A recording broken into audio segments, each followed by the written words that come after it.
प्रथमतः सर्व पत्रकार बंधू भगिनींना खेड तालुका राष्ट्रवादी काँग्रेस पक्षाच्या वतीनं अंतःकरणापासून अभिनंदन करतो। आजची पत्रकार परिषद घेण्याचा उद्देश एवढाच आहे की आमचे जिल्हा परिषद सदस्य गणेश बोत्रे असतील, समीर सुपे असेल, पंचायत समितीचे सर्व सदस्य असतील आणि एका विषयाकडं जिल्हा परिषदेच्या सीओचं आणि राज्य सरकारचं लक्ष वेधलं। तो विषय म्हणजे आपल्या सगळ्यांना कल्पना आहे की MIDCच्या कंपन्या ज्या ग्रामपंचायत हातीमध्ये आहेत त्या ग्रामपंचायतीला जो कर मिळतो त्यातला 50% कर हा MIDCला,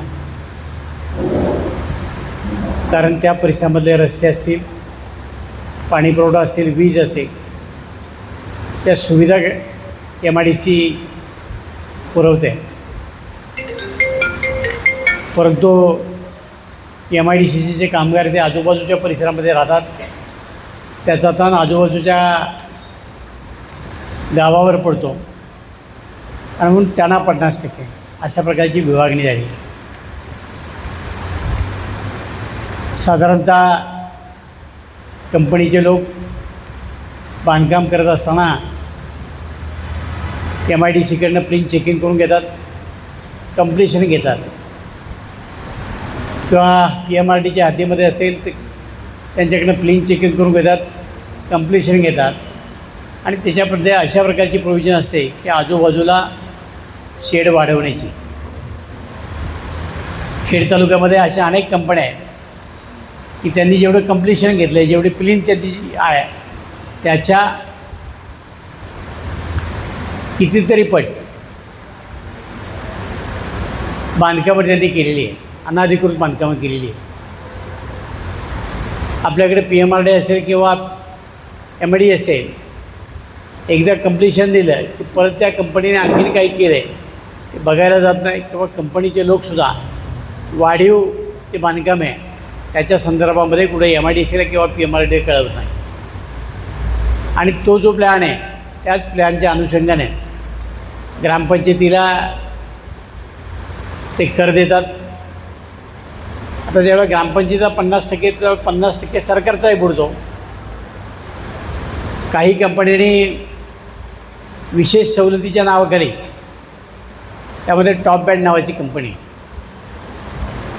आता कोरोनाच्या कालखंडामध्ये सरकारनं काही गोष्टी माफ केल्या, पण कोरोना संपल्यानंतर त्या रेग्युलर करायला पाहिजे होत्या। अशा काही कंपन्या आहेत की त्यांनी त्या ठिकाणी करच भरला नाही आणि आजूबाजूच्या ज्या ग्रामपंचायत त्या लोकांना नागरी सुविधा देत असताना अडचणीमध्ये आलेल्या आहे। आणि मग ही गोष्ट गणेश बोत्रे यांच्या लक्षात आल्यानंतर त्यांनी जिल्हा परिषदेचे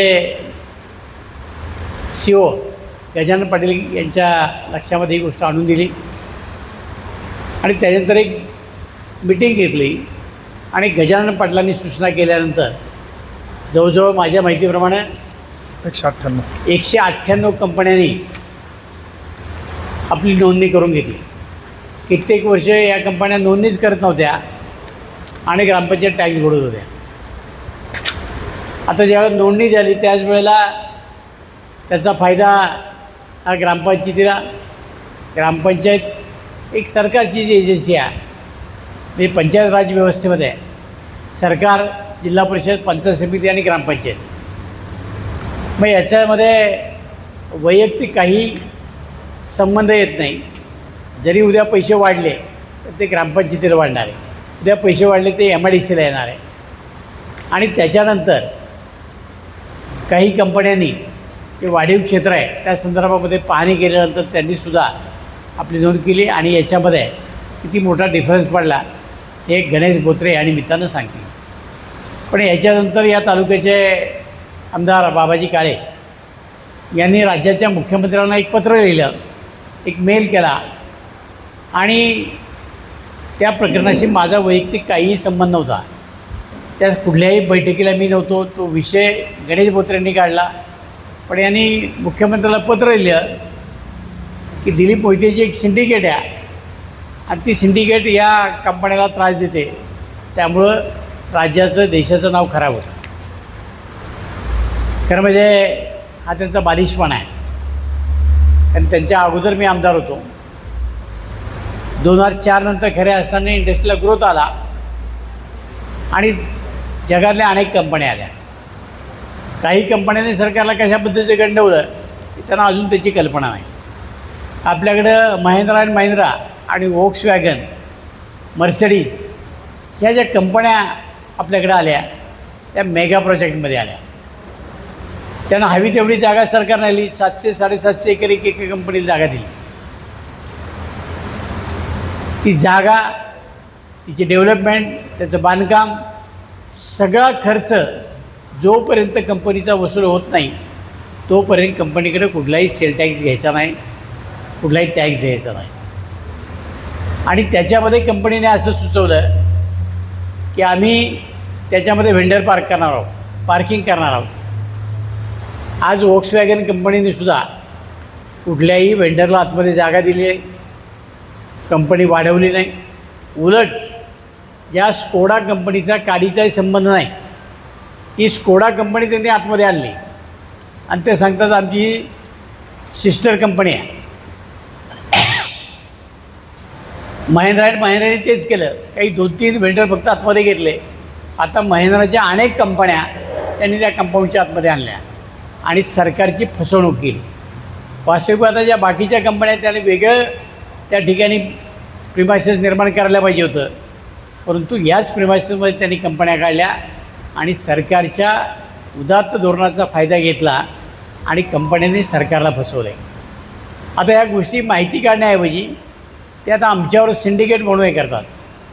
ज्यावेळी ते माझ्यावर आरोप करतात त्यांना कदाचित कल्पना येते माझी स्वतःची कंपनी आहे, मला सगळ्या कंपनीवाल्यांचे दुःख माहिती आहे. त्यांनी मला सांगावं की मी कुठल्या कंपनीला छळलं, कुठल्या कंपनीकडनं हप्ते घेतले, कुणाला माझा त्रास आहे, कुणाकडं मिसक्रॅप मागितलं, आणखीन काही उद्योग केले असेल तर त्यांनी नावं घेऊन सांगावे. हे आज किती कंपन्या निवडणूक आल्यापासून किती कंपन्यामध्ये गेली, यांची मुलं किती कंपन्यामध्ये गेली, किती लोकांना धमकावलं. काही लोकांच्याकडं त्याचं रेकॉर्डिंग आहे. यांच्या मुलांनी यांनी धमकवलं, मी पोरं पाठवीन, मी असं करीन, मी तसं करीन. सगळे उद्योग यांनी केल्यानंतर सिंडिकेट नेमकं कुणाचं आहे? आणि जी बैठक घेतली गणेश बोत्रेंनी त्याचा मी उपस्थित नव्हतो. तो विषय त्यांनी काढला. ते जिल्हा परिषद सदस्य आहेत, सीओनी त्या विषयामध्ये लक्ष घातलं. आता एवढं सगळं जर असेल तर कारण नसताना वाद निर्माण करण्याचं काम बाबाजी काळे या ठिकाणी करतात आणि राज्याच्या मुख्यमंत्र्याला मेल करतात या सिंडिकेटने असा असा त्रास दिला आहे, आमचं केलं. टॉप बँड कंपनीचा इतिहास त्यांनी एकदा सांगावा. ही कंपनी आल्यापासून काय काय उद्योग त्यांनी केलेत आणि मग त्या टॉप बँड कंपनीकरता तुम्ही एवढी ओढाताण करण्याची काय कारण आहे? एवढी चिखलफेक करण्याची काय कारण आहे? कंपनी आहे ती. तुम्हाला हवं तर तुम्ही सरकारला तक्रार करायची होती. तुम्ही तक्रार करताना आम्हाला नावं ठेवता आणि ही गोष्ट आमच्या दृष्टीनं अत्यंत महत्त्वाची होती आणि म्हणून त्यांच्या या कृतीला उत्तर देण्याकरता आजची ही पत्रकार परिषद आहे. धन्यवाद. मी आंबेगावमध्ये पाणी जाऊ देणार नाही. त्यांच्या तालुक्यात जर पाणी नाही गेलं तर आपल्या वाघोपाट्यात सुद्धा पाणी येणार नाही. आपल्या तालुक्याच्या काही गावांच्या माझं त्या बाबतीत म्हणणं आहे त्यांना की तोंडी आम्हाला नको आश्वासन, लेखी आश्वासन पाहिजे. ते आज तक आम्हाला मिळालेलं नाही की आम्ही पूरपर्यंत 5 गावांना पाणी देणार आहे. हे लेखी त्याचा समावेश झाल्याशिवाय आम्ही ते काम करून देणार नाही. त्याचबरोबर खाली कान्हेवाडीपासून तर तिनेवाडीपर्यंत एक कॅनॉल आहे, तोही कॅनॉल आपला त्याच्यामध्ये आहे. एका वेळेला तीही काम सुरू झालं पाहिजे. अलीकडच्या बाजूला आणि पलीकडच्या बाजूला दोन्ही कामं बरोबर सुरू झाली पाहिजेत. नुसतं तिकडं कारण पहिल्या फेजमध्ये पाणी सोडायचं आहे ते खेड तालुक्याला आणि सेकंड फेजमध्ये सोडायचं आहे ते आंबेगाव तालुक्याला. त्यामुळे पहिला कान्हेवाडी ते तिनेवाडी हा जो कालवा आहे तोही त्यांनी पहिला चालू करावा. त्याच्याशिवाय आम्ही त्यांना काही होऊ देत नाही. आमदार साहेब, अशी तालुक्यामध्ये चर्चा होती की आपल्याकडे आता इव्हेंटची आपल्याकडं इन्फॉर्मेशन टेक्नॉलॉजीमध्ये राजेश टोपे उच्चतंत्र शिक्षण मंत्री होते.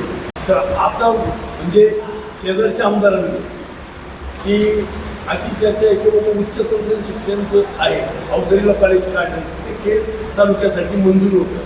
म्हणजे अशी चर्चा आहे की ते कॉलेज वळसे पाटलांनी पळवलं असंही काही लोक तालुक्यातले म्हणतात. असं आहे, ते सगळे उपकार पवारसाहेबांचे आहेत. इंजिनिअरिंग कॉलेज असेल, ॲग्रिकल्चर असेल, पॉलिटेक्निक असेल, या सगळ्या पवारसाहेबांनी त्यांना ते मंजूर करून दिले. असं की तर प्रत्येक जिल्ह्याला एकच गव्हर्नमेंटचं असतं, त्यांनी ते त्या ठिकाणी नेलं.